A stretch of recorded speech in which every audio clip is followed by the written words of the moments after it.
خوش آمدید۔ آج ہم ایک پاکستانی قانونی دستاویز کا جائزہ لے رہی ہیں۔ یہ لاہور ہائی کورٹ کا ایک عدالتی حکم ہے، خاص طور پر ایک ضمانت کی سماعت کا۔ جی، یہ کیس 2008 کا ہے، محمد اکرم بنام ریاست۔ بظاہر تو یہ معاملہ سیدھا سادہ لگتا ہے، پیسوں کا تنازع اور کچھ باؤنس شدہ چیکس۔ بالکل، لیکن اصل کہانی اس میں یہ ہے کہ عدالت مقدمے سے پہلے کسی شخص کی آزادی کے سوال کو کس طرح دیکھتی ہے۔ اور میرے خیال میں یہی سب سے دلچسپ پہلو ہے۔ تو آئیے اس کا تفصیلی جائزہ لیتے ہیں۔ ضرور۔ تو الزام کیا ہے؟ کہانی شروع کہاں سے ہوتی ہے؟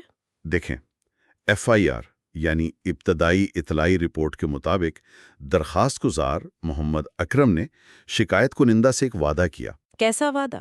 انہیں کویت کا ویزا دلوانے کا، اور اس کام کے لیے اس نے 4,90,000 روپے لیے۔ 4,90,000؟ یہ تو ایک بڑی رقم ہے۔ جی بالکل، لیکن ہوا یہ کہ نہ تو ویزا ملا اور نہ یہ رقم واپس کی گئی۔ اچھا، تو پھر کیا ہوا؟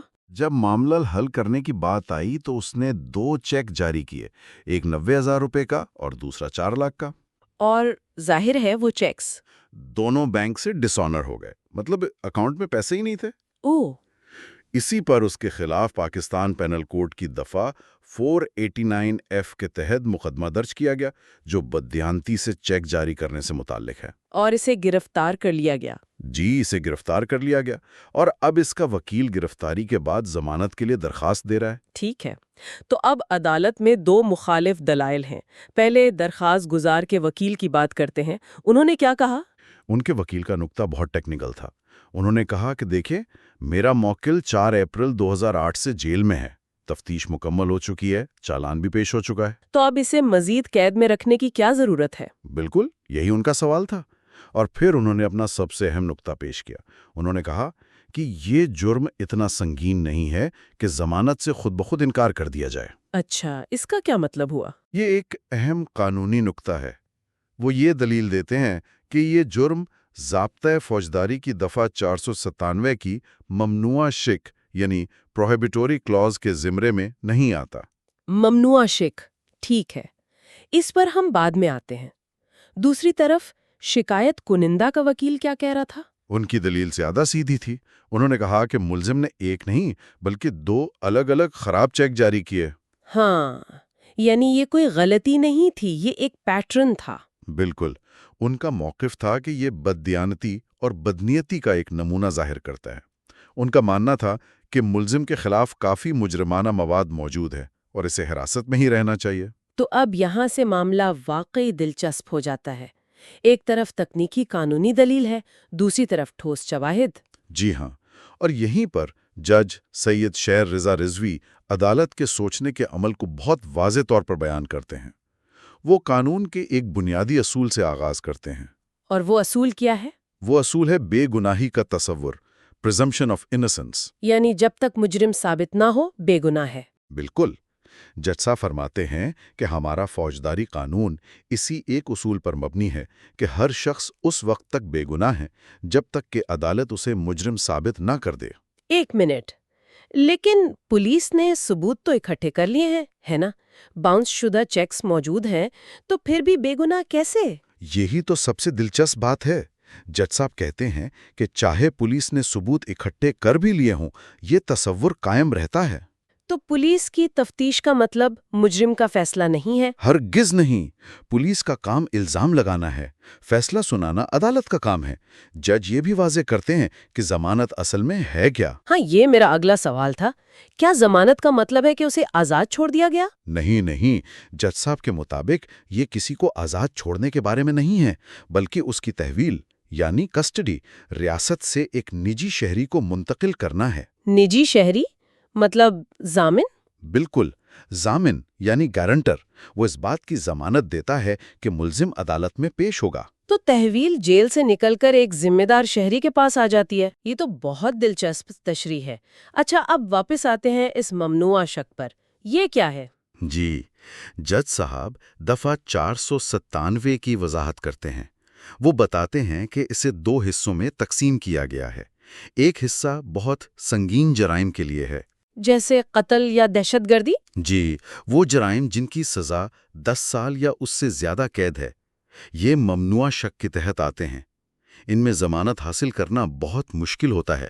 ٹھیک ہے، یہ سمجھ میں آتا ہے، لیکن باقی تمام جرائم جو اس سنگین زمرے میں نہیں آتے، ان کے بارے میں کیا اصول ہے؟ ان کے لیے جج صاحب فرماتے ہیں کہ ضمانت دینا ایک اصول ہے اور انکار کرنا ایک استثناء ہے۔ ضمانت اصول ہے، انکار استثناء ہے، مطلب کہ عام حالات میں ضمانت ملنی چاہیے؟ بالکل، یہ پاکستان کی اعلیٰ عدالتوں کا ایک مستقل عمل ہے۔ کم سنگین جرائم میں عدالت کا پہلا رجحان ضمانت دینے کی طرف ہی ہونا چاہیے۔ تو اس سب کا محمد اکرم کے لیے کیا مطلب ہوا؟ مطلب یہ کہ جج نے دیکھا کہ دفعہ 489 کے تحت اس کے مبینہ جرم کی سزا 10 سال سے زیادہ نہیں ہے۔ تو یہ ممنوع شک کے تحت نہیں آتا؟ جی، لہٰذا اس پر وہ دوسرا اصول لاگو ہوا۔ ضمانت اصول ہے، انکار استثناء ہے۔ اور استغاثہ کوئی ایسی غیر معمولی وجہ پیش نہیں کر سکا کہ اس اصول سے ہٹ کر فیصلہ کیا جاتا؟ آپ نے بالکل صحیح سمجھا۔ لہٰذا قائم شدہ عمل کی پیروی کرتے ہوئے جج نے ضمانت کی درخواست منظور کر لی۔ لیکن یہ کوئی کھلی چھوٹ تو نہیں ہے، کچھ شرائط بھی ہوں گی؟ یقیناً، اسے 4 لاکھ روپے کا ضمانتی مچلقہ ایک ضامن کے ساتھ جمع کرانا ہوگا۔ یہ ایک بہت بڑی رقم ہے تاکہ وہ فرار ہونے کا نہ سوچے۔ اور جج ایک حتمی ہدایت بھی دیتے ہیں نا؟ جی، وہ ٹرائل کورٹ کو ہدایت دیتے ہیں کہ مقدمے کی سماعت جلد از جلد مکمل کی جائے۔ یہ بہت اہم ہے۔ کیوں؟ اس ہدایت کی کیا اہمیت ہے؟ اس کا مطلب ہے کہ انصاف میں تاخیر نہ ہو۔ دیکھیں، ضمانت دینا کیس کا خاتمہ نہیں ہے۔ اس کا صرف یہ مطلب ہے کہ ملزم مقدمے کا انتظار جیل سے باہر کرے گا۔ فوری ٹرائل پر زور اس بات کو یقینی بناتا ہے کہ کسی بھی فریق کے لیے، چاہے وہ شکایت کنندہ ہو یا ملزم، انصاف میں غیر ضروری تاخیر نہ ہو۔ تو یہ مختصر سا عدالتی حکم ہمارے نظام انصاف کے بارے میں بہت کچھ ظاہر کرتا ہے۔ جی بالکل، یہ صرف ایک باؤنس شدہ چیک کے مخصوص حقائق کے بارے میں نہیں، بلکہ انفرادی آزادی اور ریاست کے استغاثہ کے مفاد کے درمیان توازن کے بارے میں ہے۔ جب تک مجرم ثابت نہ ہو، بے گناہ ہے، کا بنیادی اصول یہاں عملی طور پر نظر آتا ہے۔ اور یہ ایک سوچنے پر مجبور کرنے والا سوال اٹھاتا ہے کہ مختلف قانونی نظام اس توازن کو کیسے سنبھالتے ہیں۔ یہ کیس ایک ایسے نظام کو اجاگر کرتا ہے جہاں کم سنگین جرائم کے لیے پہلے سے طے شدہ اصول یہ ہے کہ مقدمے سے پہلے آزادی دی جائے، بشرطے کہ اس بات کی ضمانت ہو کہ شخص انصاف کا سامنا کرنے کے لیے واپس آئے گا۔ بالکل، اور یہ ہمیں سوچنے پر مجبور کرتا ہے کہ اس نقطہ نظر کا نظام انصاف کی کارکردگی اور ان ملزمان کی زندگیوں پر کیا اثر پڑتا ہے جو بالآخر بے گناہ ثابت ہو سکتے ہیں۔ صحیح کہا آپ نے۔ اگر کسی پر جھوٹا الزام ہو اور اسے سالوں تک جیل میں رہنا پڑے اور پھر وہ بری ہو جائے، تو اس کے ضائع شدہ سالوں کا ازالہ کون کرے گا؟ یہی تو سوال ہے۔ اس اصول کے خطرات بھی ہیں اور فوائد بھی۔ خطرہ یہ ہے کہ کوئی بھاگ سکتا ہے، لیکن فائدہ یہ ہے کہ کسی کو سزا سے پہلے سزا نہیں ملتی۔ انصاف کا مطلب صرف مجرم کو سزا دینا نہیں، بلکہ بے گناہ کو تحفظ فراہم کرنا بھی ہے، اور شاید یہ دوسرا کام زیادہ اہم ہے۔ You are watching Legal Gupshup and GK with MD, your source for legal, historical, and breaking news. Don't forget to like, subscribe, and share for more informative content.